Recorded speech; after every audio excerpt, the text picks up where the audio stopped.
Bonjour à toutes et à tous et bienvenue dans le café pressé de ce vendredi 26 juin. On démarre aujourd'hui avec la presse anglaise qui met forcément en avant le 19e sacre de Liverpool en Première Ligue suite à la défaite de Manchester City contre Chelsea. 30 ans après, les hommes de Jürgen Klopp peuvent enfin être heureux après une saison passée où ils n'étaient pas si loin de la remporter. Après la 36e minute de jeu et le raid en solitaire de Christian Pulisic, Kevin De Bruyne permettait aux Citizens de revenir dans la partie après son superbe coup franc inscrit à la 54e minute de jeu. Mais suite à une main de Fernandinho sur sa ligne, Willian redonnait l'avantage aux Blues sur penalty à la 83e minute de jeu. Après le titre offert à Leicester en 2016, les hommes de Frank Lampard ont remis ça au goût du jour. Pendant ce temps-là, Arsenal a relevé la tête contre Southampton en gagnant 2-0 grâce à sa jeune garde avec les Nketiah et Willock.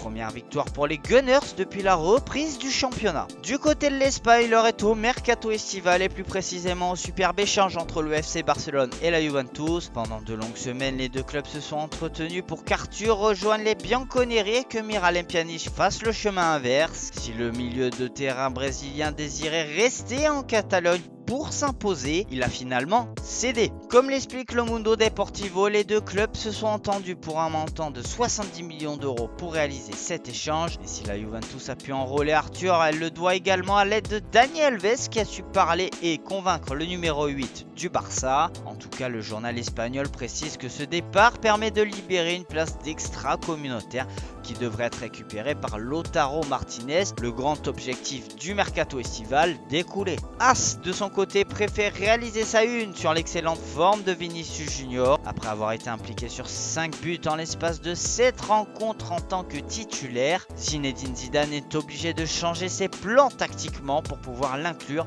et qu'il apporte quelque chose de plus au Madrilène avec Eden Hazard dans le 11 titulaire. Le but est de faire jouer le numéro 7 des Merengues dans un rôle de meneur de jeu pendant que Vinicius joue dans le couloir gauche pour servir au mieux Karim Benzema, l'homme le plus en forme du Real Madrid. On termine avec Valence qui a vécu une sale soirée hier soir en s'inclinant sur le plus petit des scores 1-0 à cause de Geoffrey Kondogbia. L'ancien international espoir français donne un peu d'oxygène à Eibar avec un but contre son camp qui permet au club basque d'avoir 6 points d'avance sur le premier relégable qui n'est d'autre que Majorque. En Italie, le son de cloche est le même ou presque, le mercato estival. La Gazzetta dello Sport annonce en grande pompe l'arrivée du oui d'Arthur du côté de la Juventus. Comme la presse espagnole, le journal transalpin explique les détails de l'opération avec un montant de 70 millions, soit 60 millions plus 10 supplémentaires à verser au Barça. Les annonces et les visites médicales pourraient avoir lieu dès ce week-end puisque les deux clubs veulent conclure l'affaire d'ici le 30 juin prochain pour que le transfert soit comptabilisé pour la saison 2019-2020. Mais avant de finaliser tout ceci, les hommes de Maurizio Sarri sont sur le pont pour tenter d'ajouter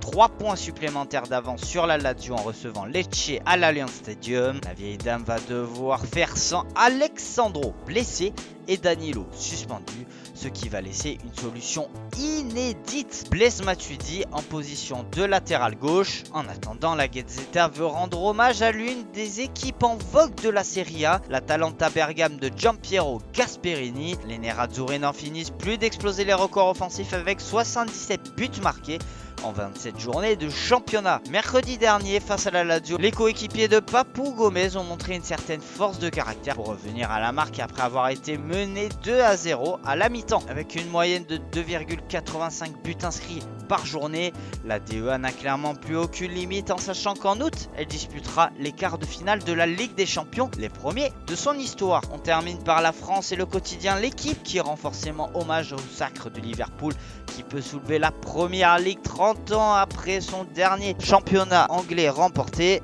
Le journal sportif revient sur la reprise de l'OM aujourd'hui. On apprend que l'Olympique de Marseille va effectuer 2 stages d'avant-saison en dehors de la France, un au Portugal et l'autre en Allemagne, tout en jouant 5 matchs amicaux pour préparer au mieux une saison qui sera observée de très près. Enfin, par le biais d'un entretien au quotidien L'équipe, Christophe Jallet a annoncé qu'il mettait un terme à sa carrière après quelques mois de réflexion. À 36 ans, le latéral droit a un palmarès bien rempli entre sélection en équipe de France et trophée glané au Paris Saint-Germain avant de boucler la boucle en Picardie du côté d'Amiens. Voilà, c'est tout pour ce café pressé du vendredi 26 juin. On se retrouve très vite pour un nouveau numéro.